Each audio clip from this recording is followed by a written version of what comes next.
ላይ ሌላ መመኘት ሞት ያመጣል ማለት እኛ ጋር ያለው ነገር ሰው ላይ ስናየው ሌላ ይመስለናል። ለምን ሕግ አፈረሳችሁ? ለምን በሕግ ጸንታችሁ አልኖራችሁም? ተከተለኝ አለው።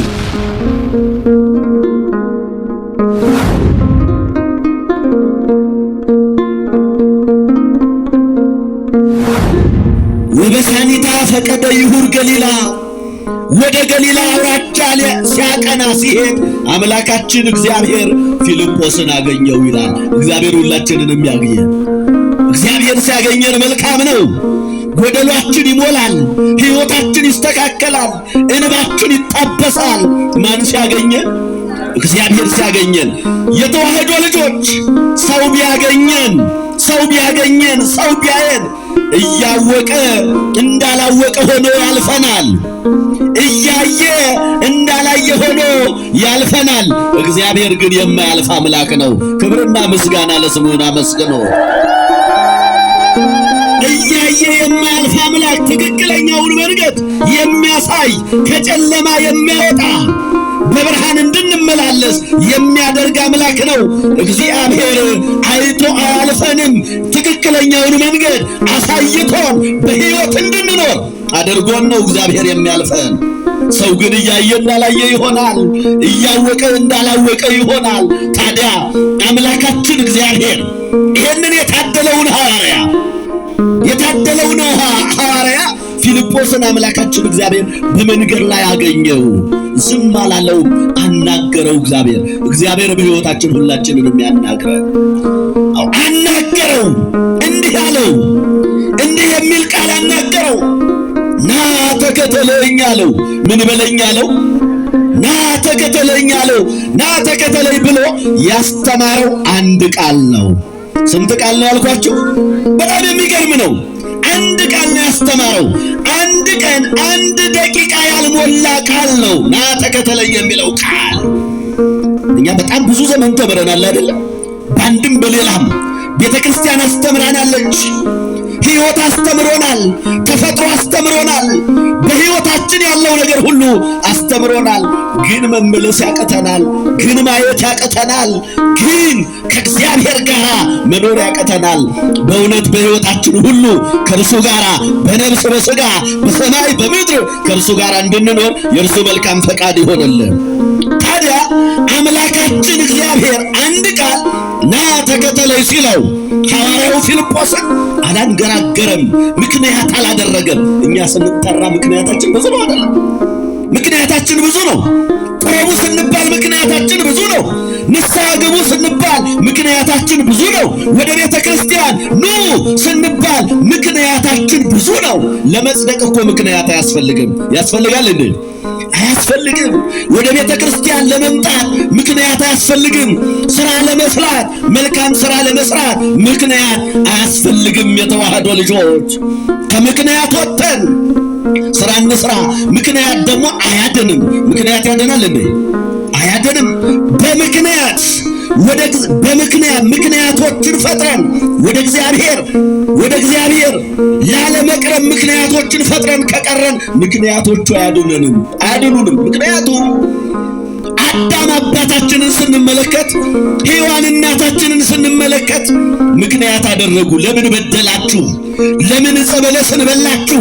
ለምን ሕግ አፈረሳችሁ? ለምን በሕግ ጸንታችሁ አልኖራችሁም ብሎ አባታችን እግዚአብሔር ሲጠይቃቸው አዳም በሔዋን አመካኘ፣ ሔዋን በእባብ፣ ግን እርግማኑ አልቀረም። አዳምን ምን ብሎታል? ብላ በአፈ ገጽከ ብሎ ወጥተህ ወርደህ ላብህን አፍስሰህ ብላ ብሎ ረግሞታል ማለት ነው። ሔዋንንም በሕማም እለዲ ወወሊደኪ ይኩን ምግባእኪ ሀበ ምትኪ።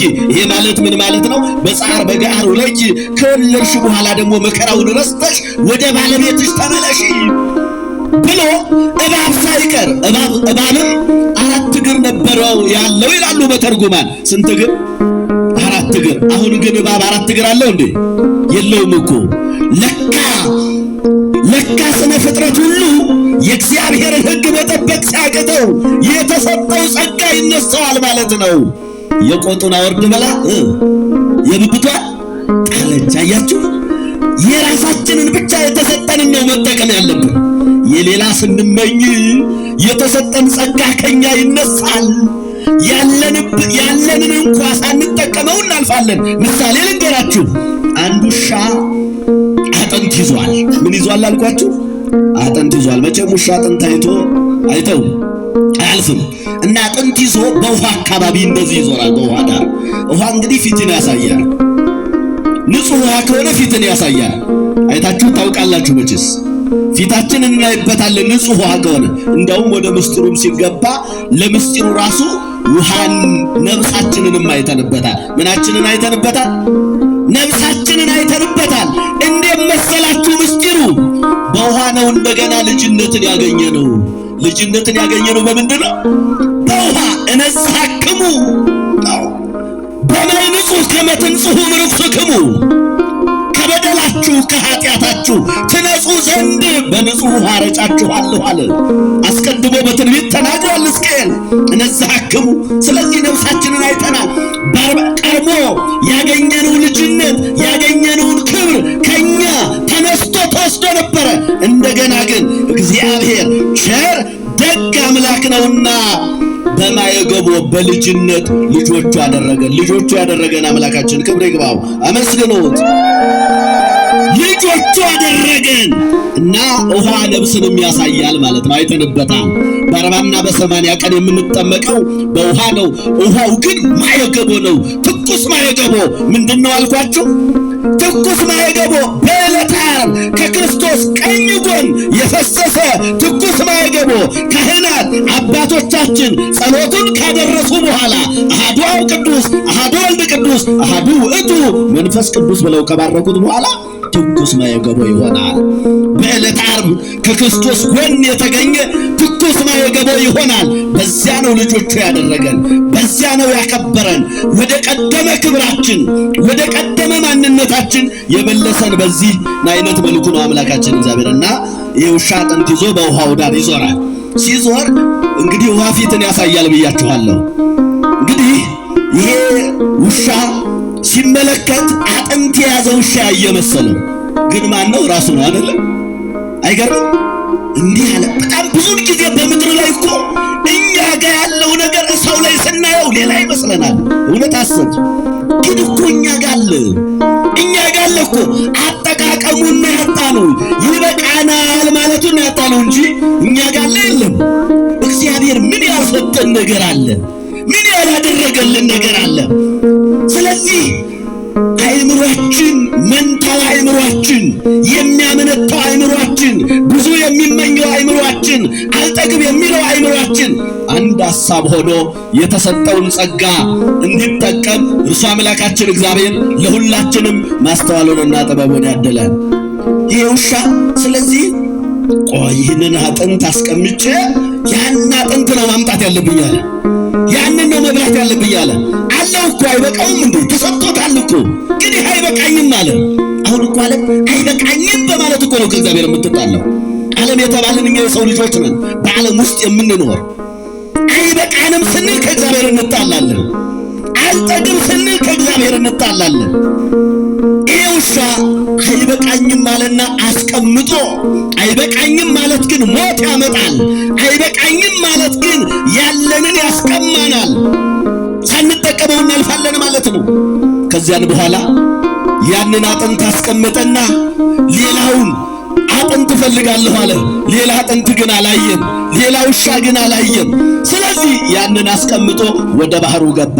ወደ ባህሩ ሲገባ በራሱ ተዘቅዝቆ ወደ ባህሩ ጠልቆ ሞተ። ምን አላልኳችሁ? ሞተ። ለካ የሌላ መመኘት ሞት ያመጣል ማለት ነው። ምን ያመጣል አልኳችሁ? የሌላ መመኘት ምን ያመጣል? ሞት ያመጣል ማለት ነው። ስለዚህ በራሳችን በተሰጠን ሀብት በተሰጠን ዕውቀት ብቻ እንድንጠቀም እርሱ ይርዳል። ውሻው አሁን ያንን የተሰጠውን የመጀመሪያውንም ሁለተኛውንም በላው አልበላውም? አልበላውም። የራሱንም አልተጠቀመበትም። አያችሁ? የራሱንም አልተጠቀመበትም። የራሱንም መጠቀም አልቻለም።